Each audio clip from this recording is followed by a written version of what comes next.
Bernard, Hey, how are you? hi, Jim. What an honor to be on with the Motor City, the home of the Stooges and the MC5. I love you already. You know, Jimmy Roots, Page. yeah. Do you know that someone told me that I think Fred Sonic Smith, I think it was him, he or Wayne Kramer, they flew in the '60s into London to see the Yardbirds and the Kinks in those groups, and he brought back that sound. And my friend told me that Jimmy Wright really, no, it was Ron Ashton, sorry, Ron Ashton from the Stooges, and that Jimmy really rated Ron.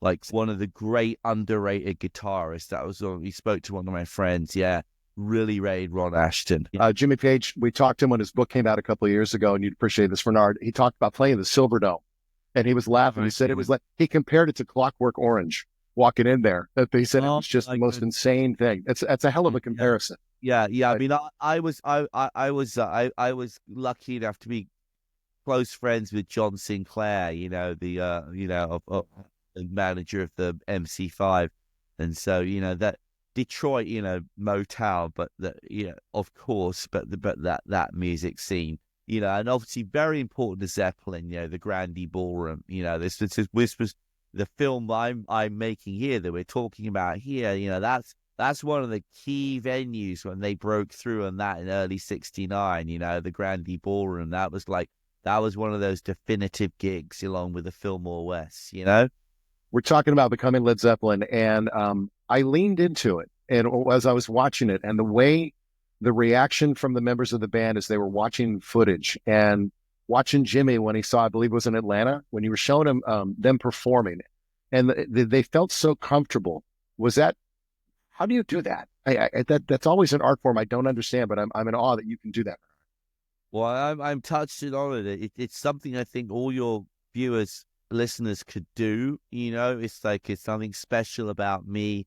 I mean, I love films, I love music. I just work hard at it and prepare. I mean, that's the message of Led Zeppelin in the film, and it's the message that I'm giving to them out there. They can do these things. Yeah, I basically, when I came to do this film, I'd made this series of films with American Epic that were narrated by Robert Redford and produced by him. It was great. And that was about the first blues, gospel, country records in the 20s and 30s. And so when I came to do, or I wanted to do Led Zeppelin, as I said, inspired by this little paperback book I'd written about their early years, which has been long out of print, and most of that information's all lost. But it really tells you actually how shit happened with that group. And it stayed with me, and I thought, I want to make this film and get this story across. And of course, I knew the music would be an unbelievable soundtrack to the musical. So I've got my plot to South Pacific, and I've got the Rodgers and Hammerstein music to go with it. So I just knew this would be gold, but I got to get it over the line. And so I spent months and months and months and months writing and researching this film. And the couple of people I mentioned to said, you're absolutely insane. They'll never agree to do it. They've never agreed to do a movie. And I just had faith. And then I reached out to them. They all agreed to meet one by one.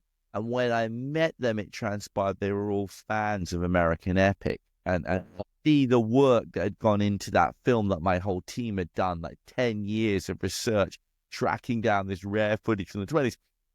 And so that we're coming in and they're going, oh, these are those dudes, man, that like hardcore. We went up the Amazon for that film, And so then I'm coming in, I to present this thing to them, and they, these are serious meetings, like, 5 hours with John Paul Jones, something similar with Robert Plant and Jimmy and Pat Bonham, and then 7 hours with Jimmy Page in presenting him this whole storyboard we've written. And I said, well, I'll be like, so this is the point where you see Robert Plant singing for the first time, and he'd go, what was the name of the band he was in? And I'd be like, Obstweedle. And he'd be, very good, carry on, So they were testing you?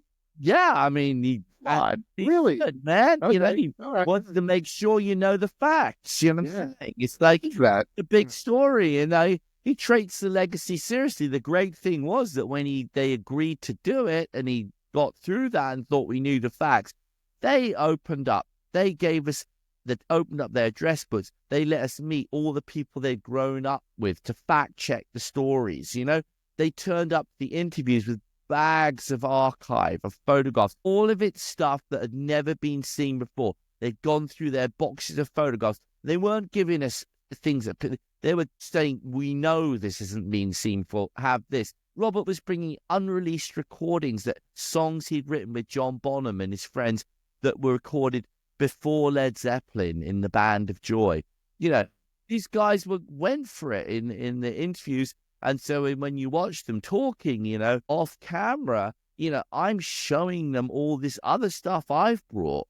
So I'm trying to constantly surprise them with, like, you know, John Paul Jones. He was like an organist and a choir master at 14. I mean, you know, there's no one. He's out of all of them. He's my most interesting one. They're all really interesting, incredible. You know, that's unique and something you never knew about. There's no one like them. You know, there was no one in Motley Crue that was organist and choir master at 14. You know what I mean? And so that's why Zeppelin sound like they sound. You know, it's because there's such interesting backgrounds of these people from such different, diverse musical interests. You know, and so I tracked down the priest from that church. You know, I got photographs of that church. I'm showing him. You know, that church was bulldozed like 2 years after he was the choir master there. You know, so the whole film is filmed with these emotional things. But the main thing is it's designed the music. We're giving you the music in the purest form possible. This is the music. You know, you're hearing the original lacquer cuts that Bob Ludwig made of Zeppelin 2, the best one that George Piros did, which is the number one of Zeppelin 1. You're hearing that pure 69 lacquer to vinyl sound that with nothing done to it. There's no kind of like, let's remix the music for the kids today. This is the pure stuff. And that's what's warm. It's warm. It's warm. It's warm. Yeah. It sounds amazing. It's Zeppelin's music. Why would you touch it? You know, you know, they know what they're doing, you know? So it's like time travel. You're in that world. You're hearing that music with the most amazing visuals. Everything's the original print, the original master we can track down, and you're hearing it in the best sound on planet Earth. So you literally cannot get this effect at home. This movie is like 1,000 times more powerful in a cinema. There's no plans at the moment for a domestic release, but you can't get that feeling. And this is the film to watch with as many friends as you can. Go to the biggest screen you can find, and just let it just literally tsunami over you, because that's what this Zeppelin was, and that's what this movie is. I have two types of movies in life. There's dinner movies and movie dinner. So movie dinner is when you go to the movie and then you go to dinner afterwards and talk about it, like Interstellar or something like that. Dinner movie, you know, the other way is just if it's comedy or something, you just go.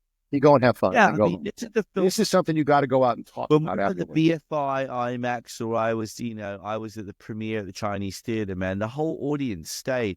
Everyone was in the lobby talking about the movie, you know?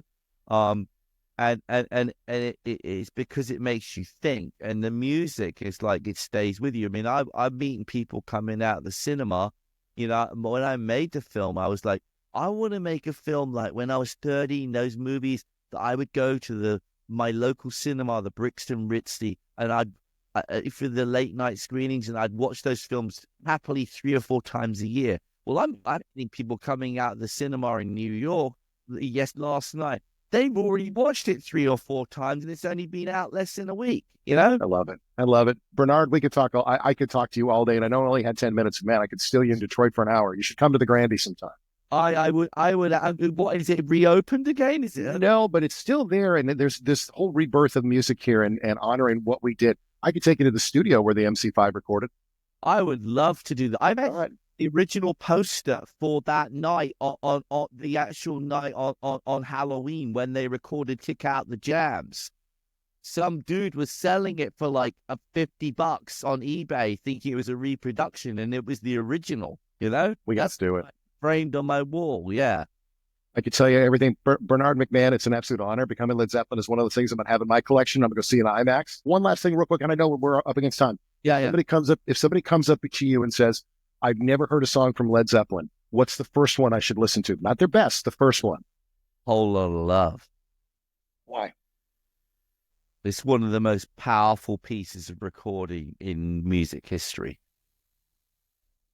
There it is. Bernard, all the best to you. I'm serious, man. Get to the Motor City. We love this. We love this.